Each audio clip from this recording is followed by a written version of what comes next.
Ketika kita punya trauma, kejadian yang buruk, ya mungkin punya orang tua yang broken home, otomatis kan otak kita ini sudah termindset ya, oh begini-begini, akhirnya kita takut untuk menjalani hubungan. Itu kan trauma juga, ya itu traumanya ada, belum lagi kutukannya. Siapa tahu emak-emak kita atau bapak kita sering ngutuk ya, ngutuk itu kan kata-kata yang buruk yang terus-menerus diucapkan dan energinya kuat dan menyelimuti orang tersebut.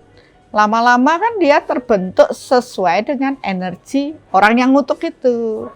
Nah, kalau kita ketemu orang tua yang kita tidak selaras atau sesuai, tidak sefrekuensi, terus orang tua kita marah, terus kita dikutuk, kamu ya kata-kata yang buruk lah, jangan dianggap sepele, itu bisa menghambat kita. Jadi kenapa ya diajarkan kamu harus nurut orang tua, supaya orang tua meridhoi, memberkati atau apa, supaya jangan membuat orang tua kita marah, nanti kita dikutuk, nah seperti itulah. Ya sebenarnya memang ada, jadi kita perlu juga membersihkan diri kita dari energi-energi yang tidak baik.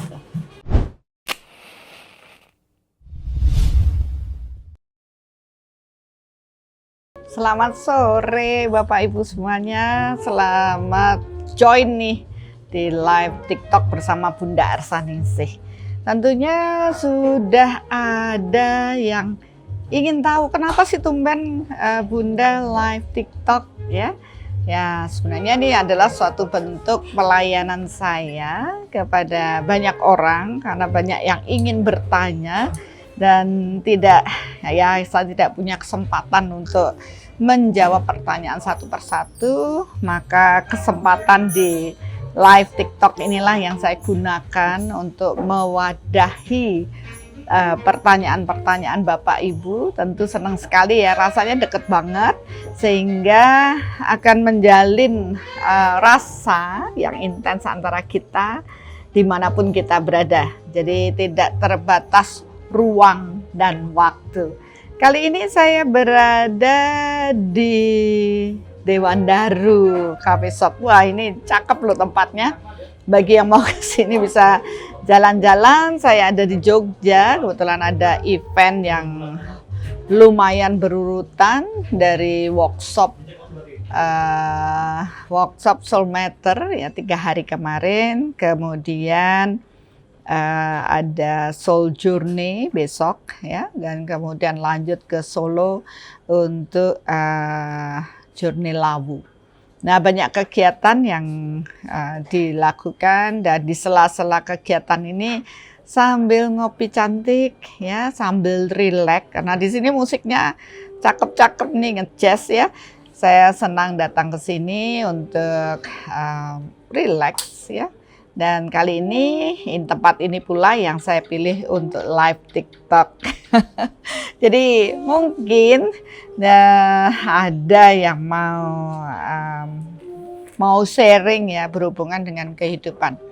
Kenapa sih orang itu perlu sharing supaya nggak mendem jeru, semua dipendem dan itu akan membuat kita jadi sakit ya, sakit secara mental karena kita tidak selaras, kita tidak bisa berbagi dan kita akan menjadi tegang.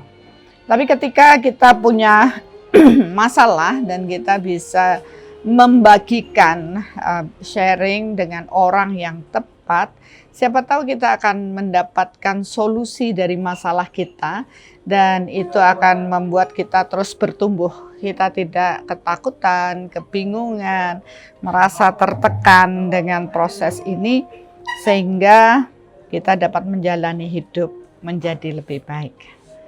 Ya, sambil kita menunggu yang mau, siapa tahu ada yang mau sharing, tapi saya lihat nih banyak yang memberi saya bunga. Wah, indah banget ya. Bunga hati yang terindah, saya pun bisa merasakan radiasi cinta dari Bapak Ibu yang berbagi. Terima kasih juga gift-nya, karena banyak yang bereaksi yang positif.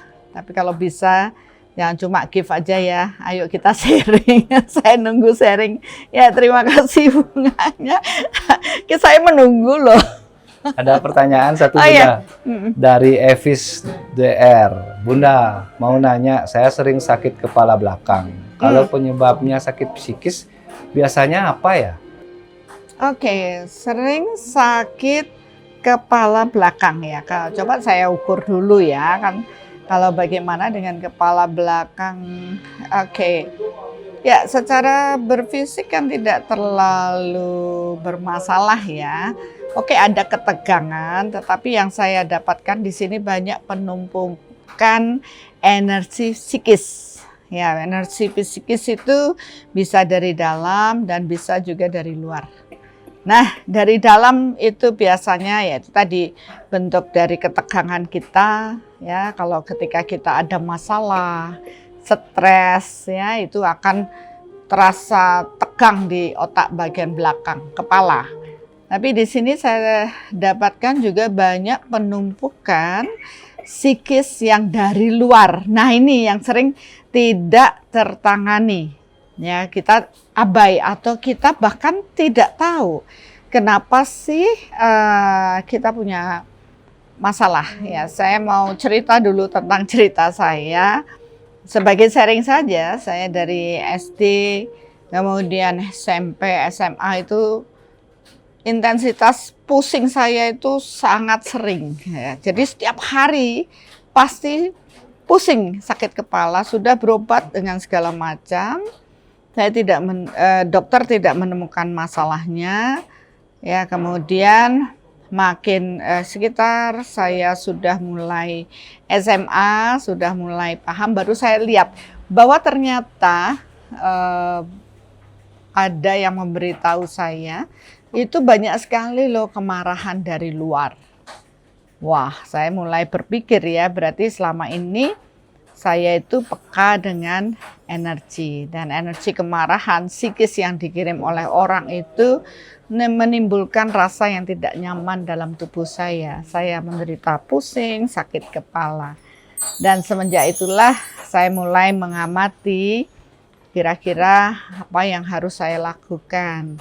Waktu itu saya butuh proses yang panjang sampai saya mampu untuk melakukan healing ya, penyembuhan dengan energi. Dan habis itu masalah saya selesai, jarang muncul lagi. Tapi saya pun memahami bahwa saya harus rajin membersihkan psikis dari luar. Istilahnya emosi-emosi negatif yang dikirim orang kepada kita. Itu pun membuat rasa sakit di kepala kita. Nah, kelihatannya dari proses ini perlu penyelesaian secara komplementer ya. Kenapa? Karena ketika banyak energi psikis menumpuk di belakang kepala kita, maka energi ini akan menyumbat energi yang segar masuk ke dalam tubuh kita. Nah, tubuh kita tuh sebenarnya sangat membutuhkan energi untuk bisa beraktivitas ya. 80% tubuh kita membutuhkan energi untuk proses recovery atau proses bekerjanya organ, dan hanya 20% dari makanan yang kita makan. Nah, tuh berarti kan kita harus memikirkan bagaimana mengelola energi di dalam tubuh kita supaya kita sehat. Ya, untuk itulah saya mengamati proses penyembuhan dengan energi. Nah, di sini ketika ada psikis dari luar, emosi orang, cemas orang, ketakutan, atau kita juga tegang, menumpuk di bagian belakang kepala, otomatis energi yang segar tidak bisa masuk ke dalam tubuh. Nah, inilah yang menimbulkan penyumbatan secara energi tidak mengalir dengan lancar, dan disitulah timbul penyakit. Karena organ tidak tersuplai energi dengan baik, mereka pun cenderung melemah. Ya, kalau bisa lakukan komplementer, yaitu dengan pengobatan barat ke dokter, dan juga ditambahkan dengan pembersihan atau penyembuhan dengan proses membersihkan psikis. Rasanya saya sudah berbagi di meditasi soul reflection berhubungan psikis dari luar. Mungkin bisa ikuti yang ada di sana. Untuk meditasi tersebut saya biasa rutin mengajak untuk meditasi setiap hari Rabu. Mungkin bisa join dan bisa dicari di list yang tepat sesuai dengan yang dibutuhkan, yaitu pembersihan psikis dari luar. Nah, itu saja Bu penjelasannya, tapi tetap perlu ada actionnya. Karena kita tidak bisa hanya berteori berhubungan dengan proses ini, ya mudah-mudahan nanti ada solusinya di bagian ketegangan di bagian tubuh belakang, punggung, ya itu dapat terselesaikan dengan baik. Jangan memendam, ya jangan memendam rasa nggak enakan, ya sehingga tanpa disadari kita menjadi tegang. Ya, cobalah untuk mengenal diri lebih dalam dan buang-buang pikiran yang negatif, karena itu juga bisa membuat tubuh kita tegang atau stres. Ya, itu saja, mudah-mudahan bermanfaat, tidak hanya untuk yang bertanya, tapi mungkin yang lain yang mengalami juga mendapat atau pemahaman baru. Selain upaya berfisik, ada loh upaya secara energi. Ya, kami juga melayani dengan Soul Holistic Care.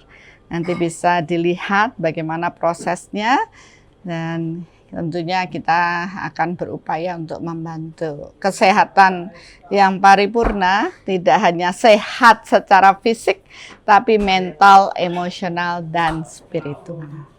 Jangan lupa meditasinya ya, karena itu penting. Kita bisa menyelesaikan kalau kita mau memperhatikan kondisi-kondisi mental, emosional kita, dan tentunya menyelesaikannya dengan proses meditasi soul reflection. Oke. Oke, Bunda. Ini ada pertanyaan lagi, Bun, terkait dengan sakit juga. Dari Bononi 79. Ya. Bunda, apakah penyakit ADHD ada hubungan dengan past life?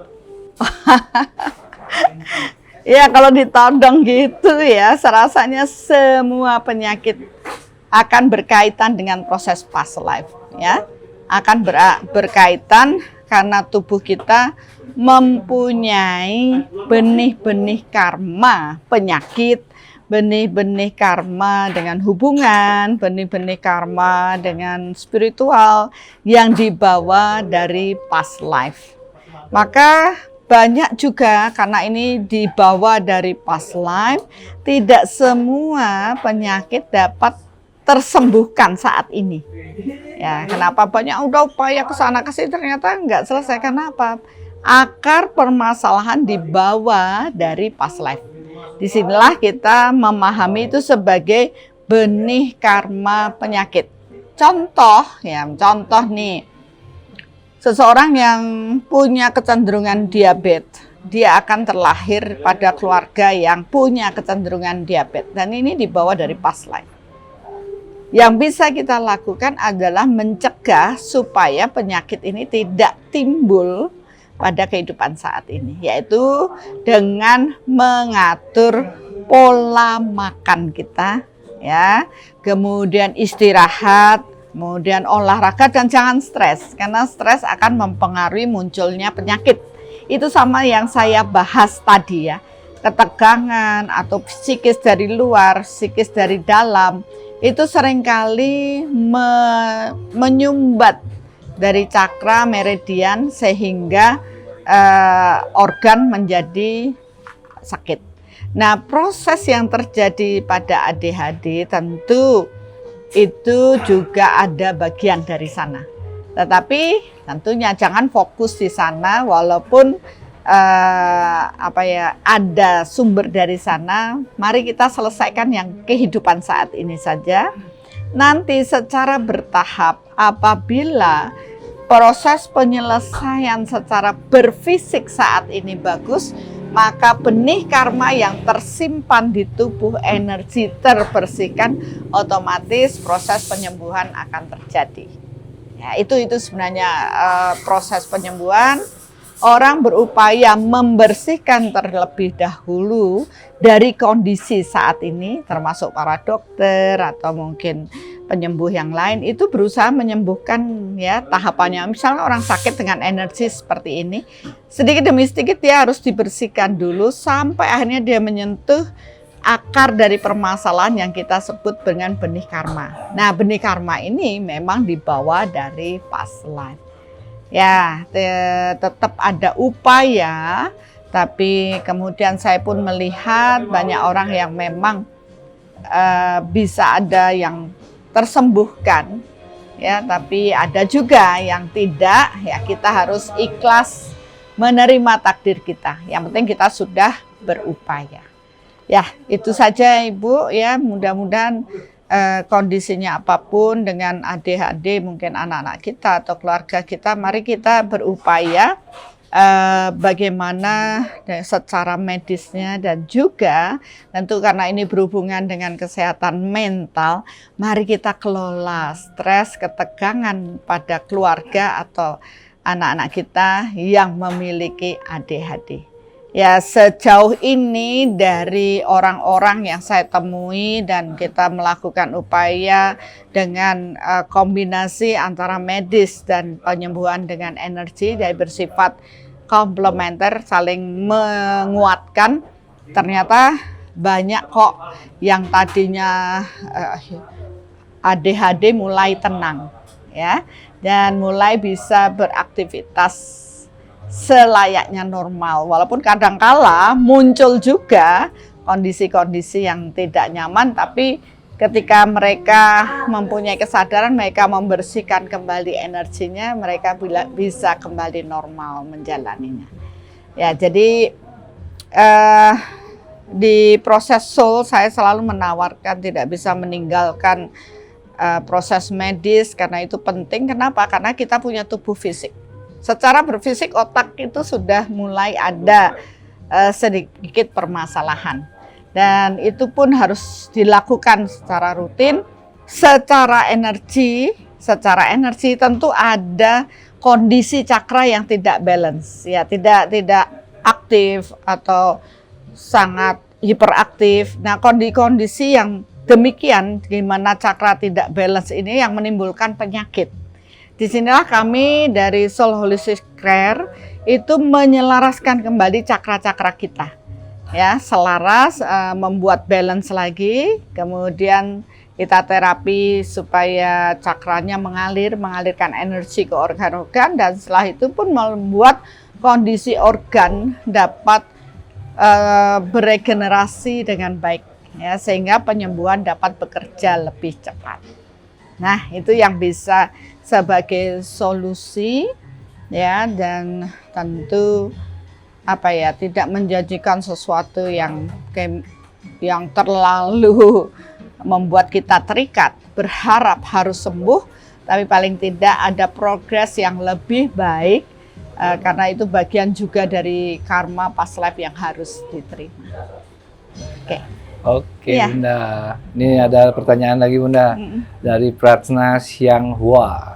Bunda mau tanya, kenapa ada pasangan yang harus menjalankan hubungan LDR? Apa ini terjadi karena karma?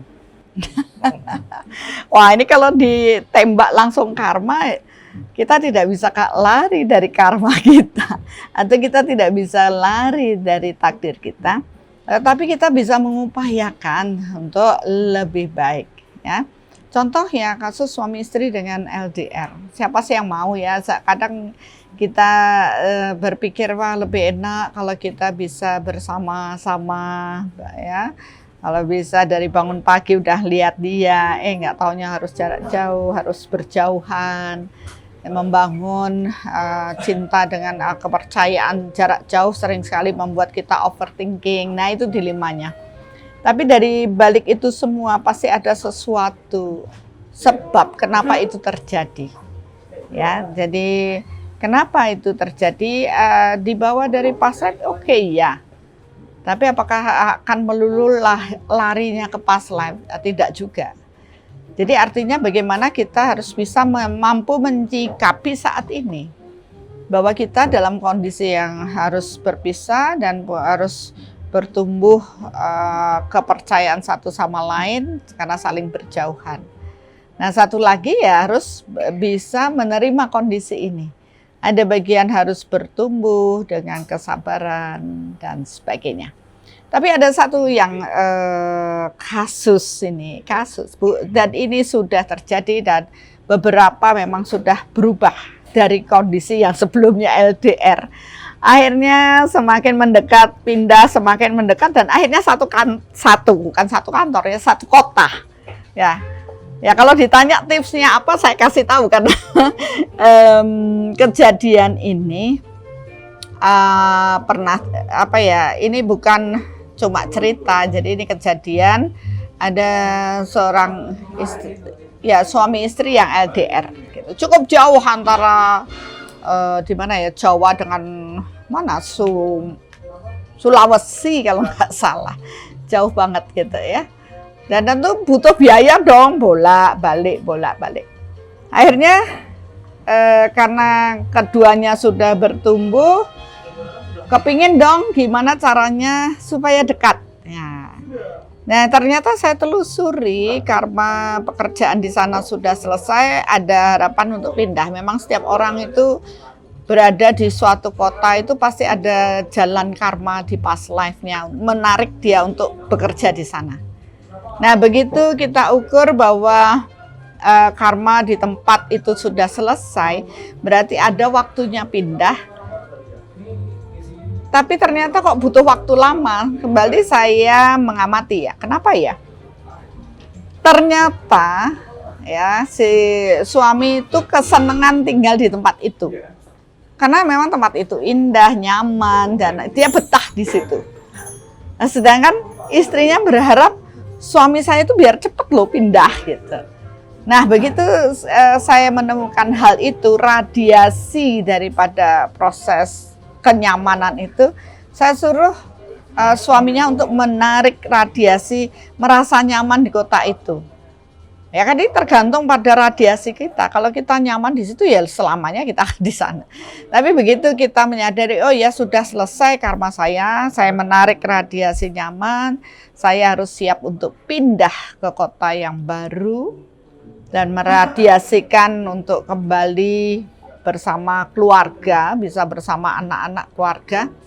Nggak begitu lama, benar si bapak ini pindah mendekati kota di mana istri dan anak-anaknya tinggal. Sesuatu kan? Ya, itu sesuatu. Akhirnya itu diulang lagi. Ya, mungkin memang masih harus berkarma di sana hingga akhirnya bisa kembali ya, istilahnya bisa keluarga ini menyatu dalam satu kota. Ya, ini tidak hanya kasus bapak dan bapaknya yang jauh, tapi ada juga yang istrinya yang jauh. Akhirnya butuh proses, akhirnya pindah juga dalam satu kota. Itu sudah ada. Jadi mari pelajaran yang penting yang mungkin tidak dipahami banyak orang, kita salah meradiasikan ya, rasa kita tidak sesuai dengan apa yang kita harapkan. Ya contohnya tadi, yang satu ingin berada dalam satu keluarga, tapi dia meradiasikan nyaman di kota itu, sehingga tentu kalau nyaman di situ ya nggak pindah-pindah dong. Ya jadi ini kita pun memahami. Ternyata kita butuh selaras antara pikiran kita, rasa kita dengan kondisi kehidupan kita. Ini yang susah. Nah di soul ini diajarkan dengan meditasi soul reflection untuk menyelaraskan energi kita yang tidak selaras dengan kebutuhan kita, ya kita lepaskan, bersihkan. Kalau kita ingin dicintai, tapi pikiran kita tidak dicintai, ya nggak ketemu-ketemu, hidup kita ya susah terus. Taunya kita terus tertolak, tidak dicintai. Tapi ketika radiasinya benar, maka hidupnya pun benar. Nah, disinilah saya mengajak dengan meditasi soul reflection, yaitu menata hati kita, menata radiasi-radiasi hidup kita supaya positif dan hidup kita menjadi lebih baik. Ya, tolong ya dibenerin pikirannya. Jadi bayangkan setiap hari mungkin bersyukur, berterima kasih pada Tuhan. Kemudian niatkan saya bisa serumah ya dengan orang-orang yang kita cintai, sekota, dan terus visualkan hidup yang bahagia. Jadi kenapa di Soul diajarkan bahagia sebagai dasar? Supaya apa? Kalau terus dia berupaya memvisualkan, merasakan bahagia, niscaya dalam perjalanan hidupnya dia akan bahagia. Ya, itu ternyata perlu dilatih. Nah, bagi yang sudah bisa ikutan di Soul, ayo dong, udah bahagia 10 belum? Nah, itu dasar kita, supaya semua hidup kita berjalan dengan baik tergantung pada apa yang kita pikirkan. Wah, ya. Dikomentari nih sama Merin Sim. Terima kasih Bunda, saya akan berlatih praktek meradiasikan nyaman tinggal di Kota Bandung. Dan Bayu Nugraha juga pelajaran mengolah rasa sangat berguna saat ngomongin LDR. Oh iya, pernah punya cerita. Dan dari Rai Laksmi nih Bunda. Bunda, kenapa masak saat marah berbeda dengan saat kita bahagia? Wah, ini emak-emak nih. Ya jelas lah. Pada saat kita memasak, ya. Wah, kalau ini sih saya jago karena saya suka masak. Ini cerita pribadi ya. Jadi gini, apa sih hubungannya masak dengan energi? Gitu. Pada saat kita memasak, kita kan fokus, ini sebenarnya meditation in action. Kita fokus pada proses memasak. Apalagi disadari dengan penuh kesadaran, saya memasak untuk keluarga saya. Saya memasak untuk orang yang saya cintai. Saya memasak dengan keikhlasan. Ya, biasanya orang yang masaknya seperti itu, dia berkesadaran. Artinya berkesadaran apa? Dia tidak ngasih garam kebanyakan, cemplungin aja. Oh, sacet-sacet, tapi rasanya nggak enak. Kenapa? Tidak terkontrol. Mainnya tidak terkontrol. Tapi ketika dia memasak dengan penuh cinta, dia pasti sudah mikirin kan, masakan saya tuh biar enak. Nanti kalau saya masak itu supaya habis karena semua suka masakan saya. Itu sudah saya pikirin dulu. Jadi saya membayangkan, dan pada saat saya ngicipi, saya merasakan dulu. Kira-kira kalau saya ngicipi, orang-orang yang saya masakin tuh seneng apa enggak gitu.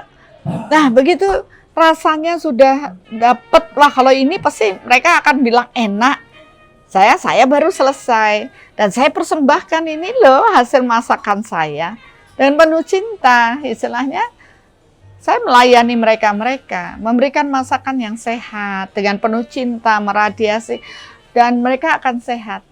Nah, akan berbeda nih kalau lagi kita masak aja sudah emosinya setengah mati, ya kan? Marah-marah, grombyang-grombyang, kasih garam kebanyakan atau kepedesan. Orang yang masak aja sudah radiasi marah itu sudah ketangkep di makanan ini. Jadi Bapak Ibu juga perlu yang sudah belajar soul matter dicek-cek ini chefnya lagi marah-marah apa enggak lagi masak itu. Nanti energi kemarahan akan masuk ke tubuh kita akan terkontaminasi. Ya, jadi perlu dipahami dan tolong sebelum memasak, niatkan dulu. Ya, semua itu, apapun kegiatan kita perlu niatan yang tulus. Ya, nggak cuma pelajaran agama aja loh, kita praktek setiap hari itu mempraktekkan apa yang teori-teori yang diberikan di agama, tapi kita sering mengabaikan, halah masak kok pakai niatan, padahal itu perlu. Kenapa? Karena niatan ini adalah energi yang akan menciptakan kondisi sesuai dengan niatan kita. Dasarnya kita memasak itu untuk apa? Coba kalau ibu-ibu meniatkan, oh saya tuh mau memasak untuk anak-anak saya, biar mereka sehat, biar mereka senang makannya, guyup, makan sederhana, tapi berkesan buat mereka. Maka radiasi itu sudah terlempar di alam, dan alam akan membuat kondisi ya masakan kita disukai, dan kalau pas gimana kita tahu oh ada kurang ini, kita bisa tahu ya. Itu pun sederhana, tapi bagi mak-mak nih wah itu jos banget, perlu supaya orang-orang yang kita cintai semakin nempel ya. Katanya cinta itu turun dari makanan terus turun ke hati. Ada kala lihat orangnya belum, tapi begitu dimasakin kok enak ya, langsung udah dia jatuh cinta ya. Bisa aja seperti itu ya. Jadi ya tolong berkesadaran. Dari Bayu Nugraha lagi mengomentari, Bun. Betul, Bun, istri saya kalau lagi bahagia masakannya enak, tapi pas lagi riwah nano-nano rasanya. Jujur banget Pak Bayu ya. Tapi ya memang itu sudah bukan rahasia umum ya. Jadi kalau kita mau masak benar-benar radiasikan cinta, pasti enak banget deh. Ya saya juga mengalami itu kalau lagi dulu saya lagi emosi atau gimana, wah anak-anak pasti nggak mau deket aja, nggak enak, nggak mau, apalagi makan masakan saya. Mendekat aja tidak mau, karena radiasi kemarahan itu sudah membuat orang tidak nyaman, apalagi makan makanan yang dibuat dengan marah-marah, sudah pasti yang makan pasti akan kok gini, karena radiasinya sudah tidak nyaman. Ya mungkin. Nah kalau tips saya juga dengan makanan ini, ya pilih-pilih ya tempat kita makan ya, itu juga mempengaruhi apakah kita akan nyaman, enjoy dengan makanan kita. Ya bagi yang belum bisa Soulmeter, belajar itu.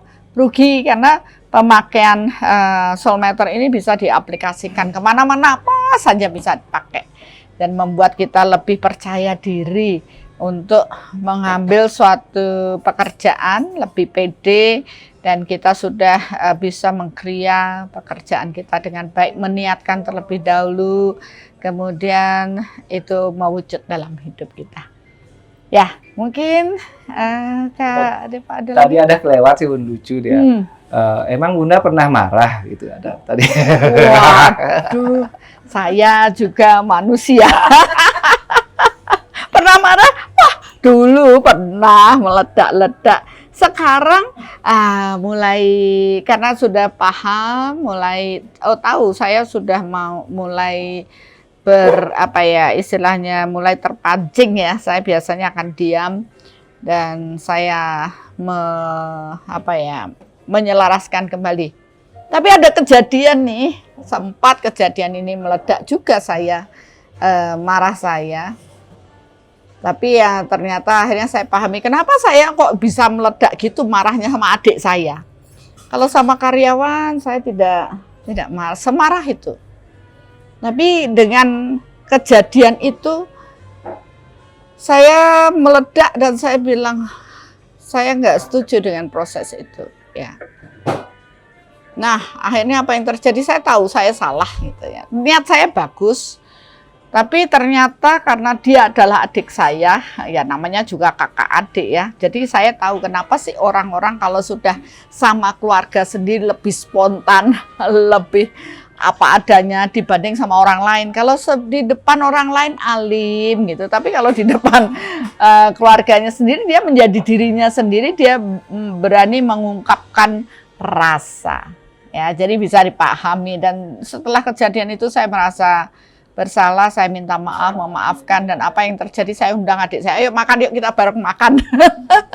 Begitu selesai makan, selesai, sudah tidak ada lagi masalah, kita kembali lagi, ya seperti itulah saya.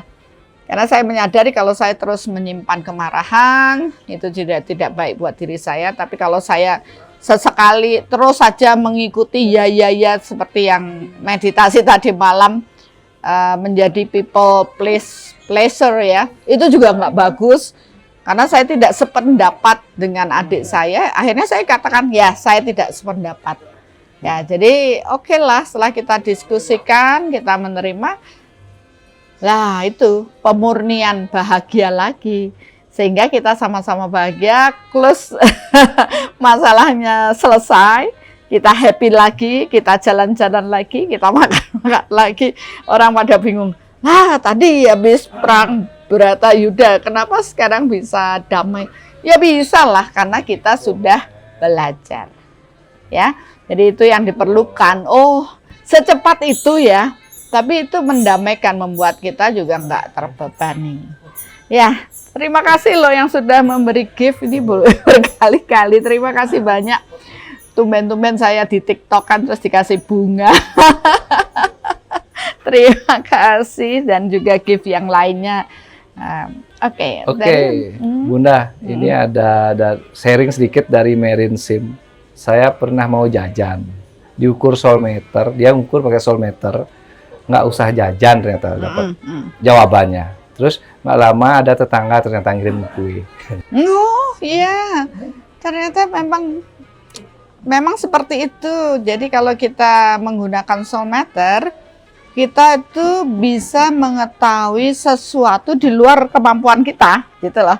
Keterbatasan kita manusia kan hanya saat ini. Tapi solmeternya nggak perlu beli kue, nggak taunya karena sudah ada sinyal dari orang lain yang akan memberi kita kue. Jadi nggak perlu pakai kue. Kalau energi kan tidak ada, terbatas ruang dan waktu. Ya kayak tadi ya, kita jalan-jalan di mall ya, Bu Adek bilang, nggak usah dah beli kue gitu, karena nggak ada energinya beli kue. Nggak taunya kita dapat donat. Sama aja, berarti emang nggak beli kue yang itu, tapi kita dapat donat. Oh, bersyukur saya bilang gitu, nggak jadi beli kue yang itu, kita dapat donat yang lebih enak ya. Jadi itu kemakmuran kecil yang datang. Ya, kita tidak tahu, tapi dengan soulmeter kita bisa tahu, dan kita bisa bersyukur atas hidup kita. Saya kadang membayangkan gimana kalau semua orang itu bisa soulmeter ya, pasti dunia indah banget gitu. Ya, tidak ada keinginan untuk menguasai atau keinginan untuk serakah atau apa. Kita bisa berdamai, menjalani hidup sesuai dengan kehendak Tuhan. Ya, mungkin itu kriya saya, lamunan saya. Mudah-mudahan nanti banyak orang bisa belajar soulmeter dan mereka bisa menggunakan untuk hidupnya menjadi lebih baik. Oke Bunda, terkait soulmeter nih, ada pertanyaan dari Rintin 2. Caranya belajar soulmeter bagaimana Bunda? Oh ya, soulmeter ini sudah saya bagikan berapa tahun ya? 13 tahun yang lalu Bu. Ya, sudah mengajarkan soulmeter. Cuma dari proses awal hingga saat ini metodenya terus ditambahkan. Ya, dari awal memang ya masih terbatas, sampai akhirnya kita dapatkan harus dilakukan selama 3 hari. Ya, dulu soul reflection, soulmeter terpisah. Tapi ternyata orang tidak maksimal belajar kalau terpisah, dan akhirnya kita fokuskan itu selama 3 hari. Nah, ternyata setelah dilakukan selama 3 hari, murid-murid lebih lebih paham kenapa perlu belajar soulmeter.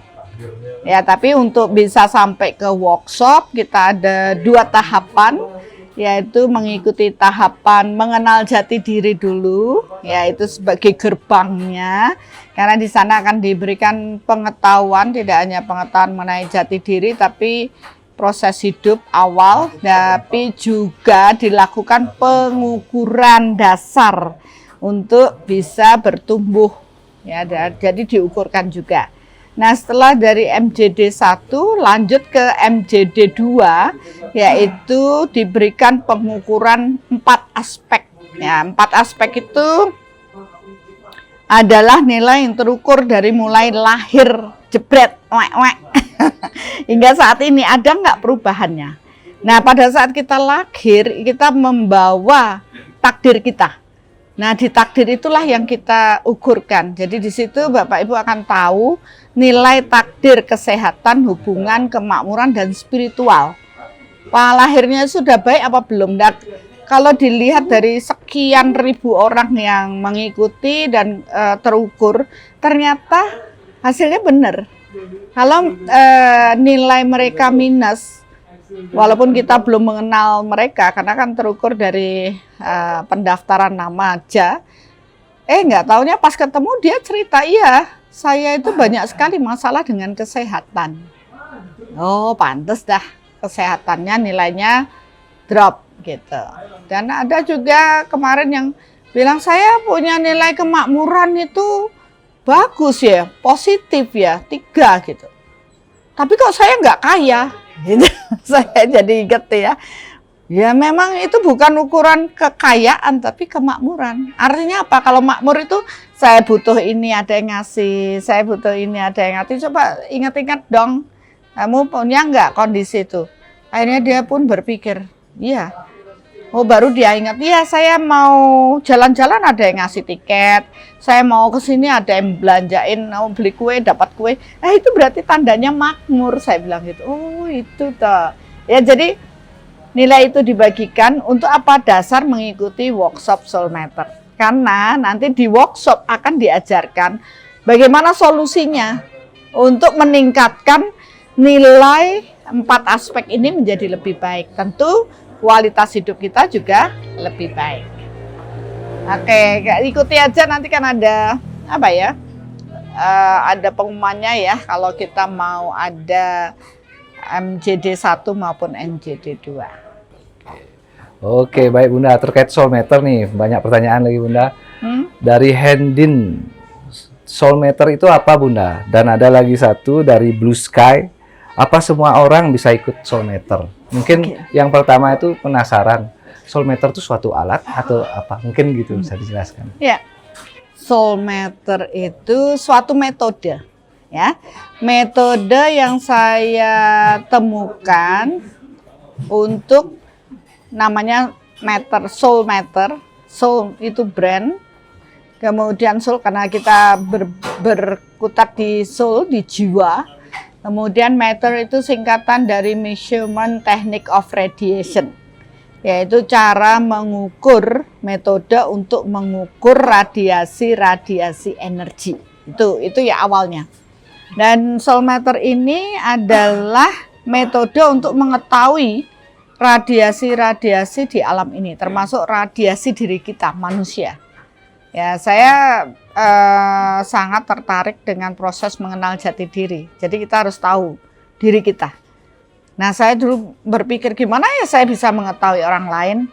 Karena saya punya kepekaan dengan energi, saya bisa merasakan apa yang dipikirkan orang, apa yang dirasakan orang, apa yang dipendam. Akhirnya saya mengulik-ngulik itu kan dalam energi. Terus gimana saya caranya bisa mengetahui radiasi? Mungkin saya bisa, tetapi orang lain belum tentu bisa. Disitulah saya ngotak-atik energi dan mulai merangkum bagaimana cara kita untuk mengenali energi yang ada di alam ini. Dan itu tidak cukup hanya merasakan, nanti diajarkan untuk merasakan energi ya dan melihat energi, tapi saya lebih fokus pada merasakan energi. Ya, kenapa perlu merasakan? Karena indera yang paling jujur itu adalah dari rasa. Ya, dari rasa itu nggak akan dibohongi.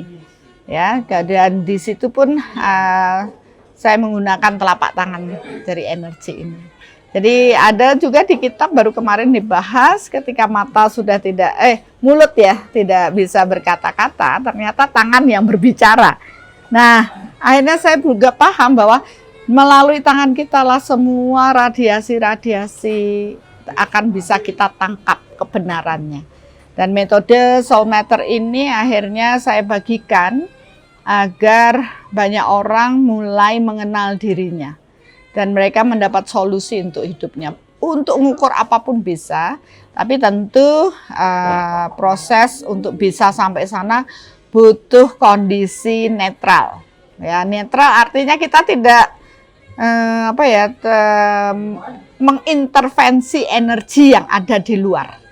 Karena banyak orang, mereka itu mengintervensi energi atau pesan dari luar dengan egonya, gitu. Jadi kalau kita tanya sama mungkin orang-orang yang peka, si A bisa ngomong begini, padahal energinya sama, nanti hasilnya beda-beda. Ya, tapi ketika kita menetralkan ini semua berenam, netralin semua, kita tinggal nangkep aja energinya, maka kecenderungannya semua akan mendapatkan hasil yang sama. Jadi istilah kalibrasi secara energi inilah yang diperkuat pada workshop. Dan akhirnya saya menemukan formula kalibrasi ini adalah sebenarnya adalah berserah kepada Tuhan. Nah loh, jadinya kok malah berserah? Iya, karena ternyata tanpa berserah kepada Tuhan, mereka masih punya ego, ya, masih punya keinginan, maka apa yang radiasi energi yang ada di luar ini menjadi tidak netral. Mereka akan ditunggangi atau diubah dengan energi yang kita kirimkan. Jadi saya ingin orang itu baik, karena kita dekat sama orang itu, kita akan menilai orang itu baik. Ya, karena kita sudah mengirimkan energi bahwa dia baik, sehingga energi yang kita tangkap baik. Tapi ketika kita menormalkan diri, tidak terikat dengan hasil dari proses energinya, kita benar-benar mengkalibrasi untuk berserah, barulah kita tahu kebenaran mereka yang sesungguhnya. Tidak ada intervensi energi kita pada mereka. Inilah yang akhirnya kita bagikan di workshop Soul Matter. Dan apakah semua orang bisa asal mereka niat mau. Karena ini berbicara energi, berbicara daya batin, berbicara niatannya. Ya, sehingga kita tahu hakikatnya. Kalau dia tidak kuat niatannya, dia ada mental block, saya nggak bisa, ya nggak bisa. Walaupun mau diajari, dia bilang saya nggak bisa, saya nggak percaya, nggak akan bisa. Jadi workshop ini ya bagaikan tongkat bagi orang buta, bagi mereka yang yakin dan percaya. Ya, banyak yang sudah membuktikan, jadi ya daripada saya ngecap, ya buktiin aja sendiri. Ikutan workshop Soul Matter. Jadi kita bisa bertumbuh, mengenal diri lebih baik, dan mengenal Tuhan lebih baik. Jadi semua orang bisa ikut ya Bun ya? Semua orang, tidak terkecuali, bahkan anak-anak pun bisa.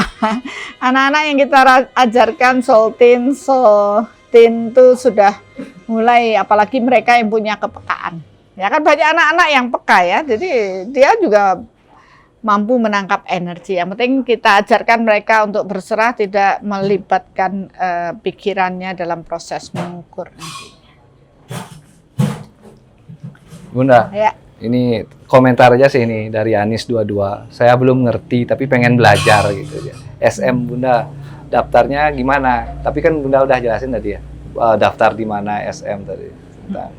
Terus terkait pertanyaan lagi Bun dari Hola. Halo Bunda, apa saja yang harus dilakukan oleh ibu hamil agar ibu dan babynya bisa sehat? Waduh, ini jadi ngulik-ngulik lagi dong pengalaman saya yang dulu ya. Dulu di tahun 2015 saya pernah mendapat MURI dengan senam hamil Yopita, dan itu berhasil menyenamkan lebih dari 25.000 ibu hamil. Jadi Soul Reflection atau Soul ini berawal dari sana. Karena saya mengajak ibu-ibu hamil bermeditasi, ya, Soul Reflection. Nah, bagaimana supaya ibu dan janinnya sehat? Ya, ibu dan janin berada dalam satu tubuh. Jadi yang perlu dipikirkan adalah bagaimana menyelaraskan energi itu. Nah, kalau ingin lengkapnya, bisa ikuti. Nanti kita punya produk Soul Parenting. Ya, jadi bagaimana nih seorang ibu menyiapkan diri bersih secara energi sehingga anak yang dikandungnya pun akan tenang dan damai. Ya, dari respon dari saya mengajarkan senam hamil Yopita maupun dulu senam hamil Yopita, mereka bilang setelah saya mendapatkan senam hamil meditasi bersama Bunda, anak yang dilahirkan itu cenderung lebih tenang dibanding anak pertama yang nggak tersentuh dengan meditasi. Ya, anak kedua lebih tenang. Nah, karena itulah dasar itulah banyak orang yang minta, masa cuma urusan anak-anak aja ibu hamil, bagaimana dengan kita yang ibu kita dulu stres. Oleh karena itulah kita menyelesaikan proses memutus trauma dari orang tua ke anak dengan seminar ya, soul parenting. Ya, biasanya saya melakukan setahun beberapa kali, dan itu tidak hanya berteori. Nanti saya akan berikan teorinya, dan setelah itu kita akan melakukan meditasi pemurnian batin. Jadi menyelesaikan secara batin energi-energi yang tidak nyaman dengan orang tua atau anak kita. Nah, bagi orang tua tentu ada hubungannya dengan anak, tapi bagi remaja putri atau remaja putra yang belum punya pasangan, kita masih bisa melakukan itu dengan siapa? Dengan orang tua kita, supaya kita punya hubungan yang harmonis dengan orang tua kita. Ya, mudah-mudahan itu juga mengedukasi dan membantu banyak orang menjadi lebih baik. Ada komentar dari Nugraheni Kristani, Bunda. Ya. Jadi paham sekarang kenapa kok bayi saya suka dibilang orang-orang anaknya anteng-anteng ya. Matur nuwun, Bun. Oh ya. Jadi ibu yang mengkondisikan, karena antara ibu dan anak ada tali batin yang kuat. Jadi kalau ibunya tenang, anaknya pasti tenang. Tapi kalau ibunya ruwet, stres, anaknya pasti stres juga. Nah, kita dari produk ibu yang bagaimana? Ya, jadi ternyata kita perlu mengenal diri kita dan melepaskan sisi-sisi negatif, menata ulang menjadi lebih baik lagi. Oke, Kak Deva, sudah adakah lagi atau? Sebentar, Bunda, saya pilihkan lagi satu, Bunda. Ini. Oh, banyak Kak pertanyaannya? Nah, sebentar, Bunda.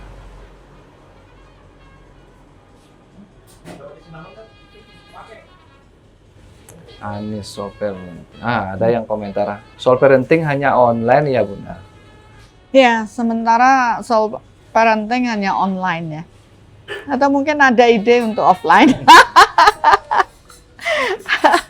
Kalau saya sih oke, diajak offline, ayo, diajak online, ayo.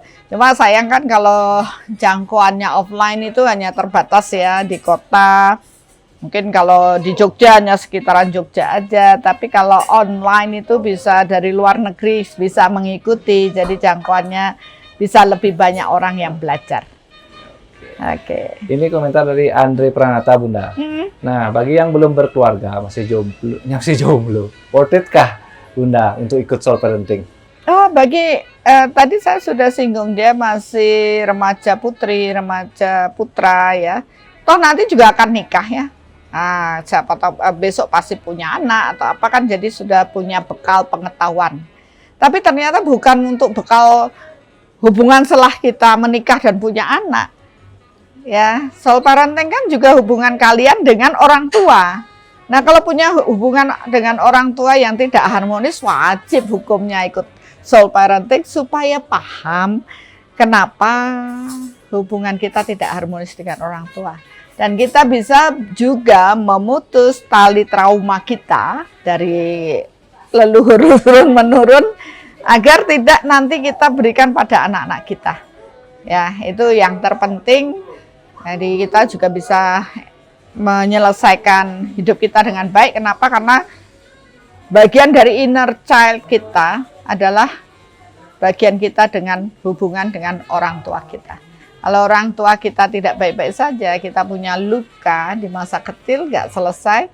Nah, jawabannya ada di soul parenting, menyembuhkan luka batin pada saat kita anak-anak. Ya. Itu. Tadi ada yang komen juga, Bunda. Soul Kit bulan ini adakah, Bunda? Tidak ada yang komen, Bunda, terkait Soul Kit. Ya, banyak yang usul mengenai Soul Kit. Nanti kita siapkan dulu ya, Bu ya. Bapak, Ibu yang punya anak-anak yang ingin bertumbuh, nanti kita akan siapkan, karena akhirnya kita juga menyadari butuh sentuhan Soul Kit atau Soul Teen. Walaupun kita selama ini masih masuk ke sekolah-sekolah berhubungan dengan MPLS ya, dari di awal tahun. Tapi kalau untuk rutin Soul Kit rasanya perlu, atau kita akan siapkan pada saat mereka liburan sekolah. Ya, kemarin ada yang ide, tahun lalu ada camping apa namanya? Soul Camp. Ya, ada Soul Camp. Tahun 2025 kok nggak ada ya, karena sibuk kita. Waktu itu saya tata hati ke luar negeri.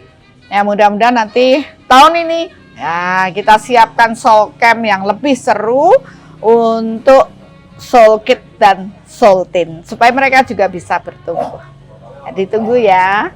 Oke. Oke, baik Bunda. Dari pertanyaan lagi nih Bun. Dari Sidonggo muncul. Apa bisa pengaruh trauma dengan ortu bisa menghambat jodoh? Bisa sekali. Ya, bisa sekali ketika kita punya trauma, kejadian yang buruk, ya mungkin punya orang tua yang broken home. Otomatis kan otak kita ini sudah termindset ya, oh begini-begini, akhirnya kita takut untuk menjalani hubungan. Itu kan trauma juga. Ya, itu traumanya ada. Belum lagi kutukannya. Siapa tahu emak-emak kita atau bapak kita sering ngutuk ya. Ngutuk itu kan kata-kata yang buruk yang terus-menerus diucapkan dan energinya kuat dan menyelimuti orang tersebut. Lama-lama kan dia terbentuk sesuai dengan energi orang yang ngutuk itu.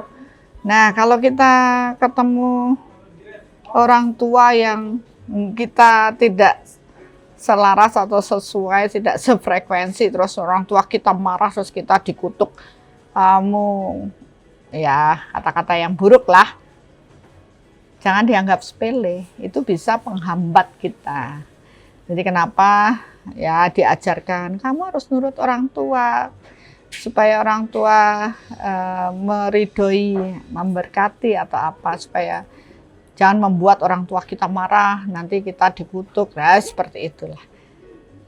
Ya sebenarnya memang ada, jadi kita perlu juga membersihkan diri kita dari energi-energi yang tidak baik itu. Ya mungkin bagi yang jomblower semua pada kepingin, Bunda bikin dong kelas untuk para jomblo supaya dapat pasangan. Nanti ya kita pikirin dulu bagaimana.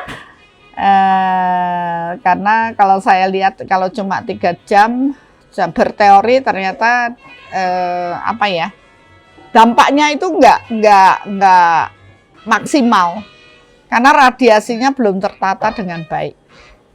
Tapi mungkin kalau retreat itu sudah jelas lebih bagus sih. Mungkin pertimbangan kita akan bentuk retreat aja.